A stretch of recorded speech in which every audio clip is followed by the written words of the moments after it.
కొన్ని కేసుల్లో న్యాయస్థానాలు సంచలనాత్మక తీర్పులను వెలువరిస్తుంటాయి. మరికొన్ని కేసుల్లో తీర్పులు భిన్నంగా అందరినీ ఆశ్చర్యపరిచేలా ఉంటాయి. ఇప్పటికే చాలా కేసుల్లో వినూత్న తీర్పులను చూశాం. తాజాగా ఓ ఖైదీ విషయంలో ఒడిషా హైకోర్టు చర్చనీయాంశమైన జడ్జిమెంట్ను ఇచ్చింది. హత్యాచార కేసులో నిందితుడిని దోషిగా తేల్చిన న్యాయస్థానం గతంలో మరణశిక్ష విధించింది. అయితే ఇప్పుడు ఆ ఖైదీ రోజు దేవుణ్ణి ప్రార్థిస్తున్నాడని పేర్కొంటూ ఉరిని రద్దు చేసింది ఒడిషా కోర్టు. ప్రస్తుతం ఈ తీర్పు సంచలనంగా మారింది, చర్చనీయాంశమైంది.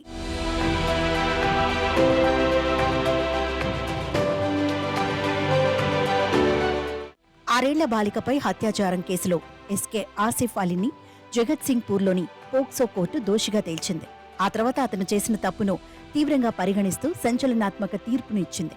మరణశిక్ష సరైందంటూ వ్యాఖ్యానించింది. అయితే కొన్నాళ్ల తర్వాత పోక్సో కోర్టు తీర్పును సవాల్ చేస్తూ నిందితుడు ఒడిషా హైకోర్టును ఆశ్రయించాడు. దీనిపై విచారణ జరిపిన న్యాయస్థానం గత జూన్ 27న భిన్నమైన తీర్పును వెలువరించింది. 106 పేజీలతో జడ్జిమెంటును ప్రకటించింది. తీర్పు ఇచ్చే క్రమంలో హైకోర్టు ధర్మాసనం కీలక వ్యాఖ్యలను చేసింది. ఈ కేసులో దోషిగా తేలిన ఆసిఫ్ అలీ రోజు దేవుణ్ణి ప్రార్థిస్తున్నాడని పేర్కొంది. అతడు దేవుడి ముందు లొంగిపాడని చెప్పింది.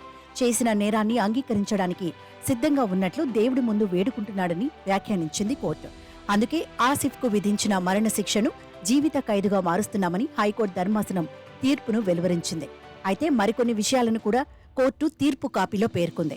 గతంలో బాధిత బాలిక కుటుంబానికి ₹1,50,000 పరిహారం ఇవ్వాలని పోక్సో కోర్టు ఆదేశించగా దీన్ని సవరించింది న్యాయస్థానం.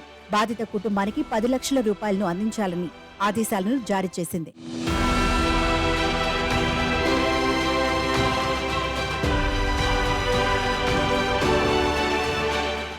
ప్రస్తుతం ఒడిషా హైకోర్టు తీర్పు సంచలనంగా మారింది.